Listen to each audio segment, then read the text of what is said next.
Now, here's our host, Andrew Bennett. Hi, I'm Andrew Bennett, and welcome to today's show. On the program today, we will be discussing the Medicare Trust Funds.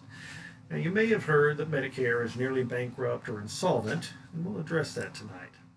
When discussing Medicare and its finances, you often hear about Medicare Trust Funds, so we'll begin by discussing these funds, where the money comes from, and where it goes. When it comes to Medicare, again, you've probably heard of Medicare Parts A and B. This reminds me of Dr. Seuss's Thing 1 and Thing 2. But they are not at all similar.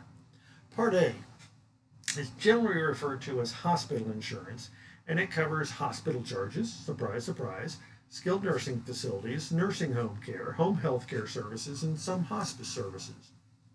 Part B is referred to as medical insurance. It'll cover the medical services needed to diagnose and treat your health issue. In addition, it'll cover preventive services, durable medical equipment, second opinions before surgery, and more. Now, these two parts are funded in different ways. Part A is funded by payroll taxes. That is, taxes that are taken off your income before your employer pays you. For most people, each pay period will see 1.45% come off their pay. Now, in addition to that, the employer matches it and they pay in 1.45% into Part A as well. Therefore, an amount equal to 2.9% of your paycheck goes into finance Part A.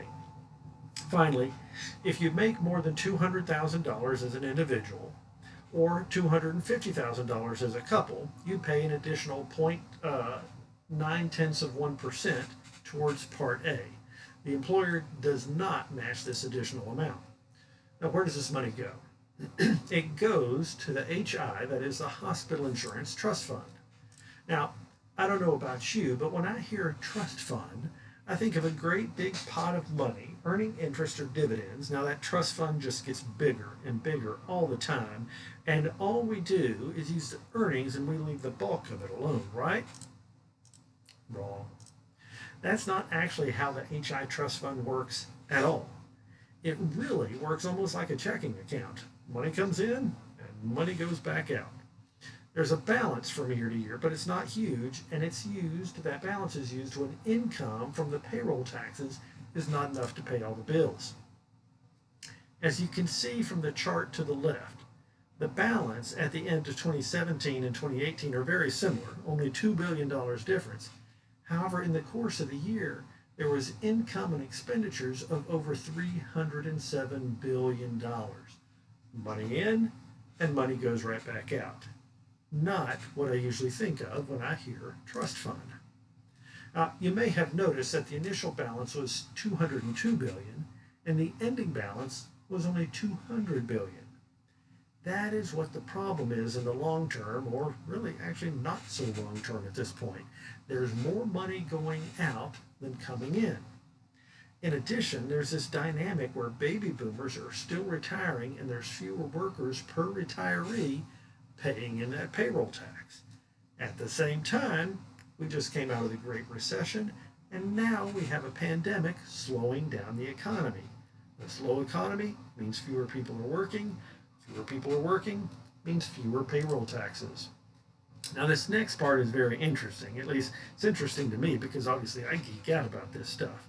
Now, remember, Medicare has Part A and Part B. Remember Thing 1 and Thing 2? Well, Part B, that is Thing 2, is referred to, again, as the medical insurance by many. Remember, it covers the medical services needed to diagnose and treat your health issue. Officially, the trust fund for Part B is called the Supplementary Medical Insurance Trust Fund.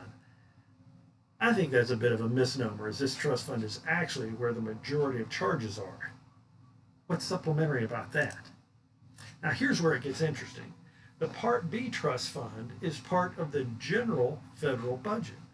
Since it's part of the general budget, it has a broader income base. For example, retirees that are already on Medicare, they no longer pay anything towards Part A, but they're still paying income taxes. In addition, they also pay a Part B monthly premium. The key point here is that since there are more income streams for Part B, it's more resilient financially and it has no funding issues. The issues are only with Part A. Now, with all this funding complexity I've described, I've actually simplified things a bit. Here's a chart from KFF.org, that is the Kaiser Family Foundation, showing more detail on how Medicare is funded. Now you can see here under Part A, this orange is payroll taxes. Part A is mainly funded by payroll taxes. Where you come over here to Part B, you don't see any of this orange at all. It's 72% general revenue and 27% premiums. Okay? Different ways of funding Parts A and Part B. Now the current projections are for the Medicare Part A Trust Fund, that is the little balance that remains year to year, to run out of those excess funds in 2026. Now, those excess funds are what makes up the difference, again, between the funds taken in through the payroll taxes and what goes out to pay claims. Now 2026 is really just right around the corner. The last time the Part A Trust Fund got this depleted was 20 years ago, which is hard to imagine 20 years ago was 2001. That seems like last week. And then it happened just a few years before that in 1997. Chances are the politicians will eventually do something, but don't expect it tomorrow. Chances are it'll be saved up by both sides and used as a political issue in the 2024 presidential race. Now, that's all I've got tonight on the Medicare Trust Funds. I do thank you folks for dropping in and learning a little bit more about the Medicare Trust Fund system. If you have further questions, call me at 865-712-5711. Thank you.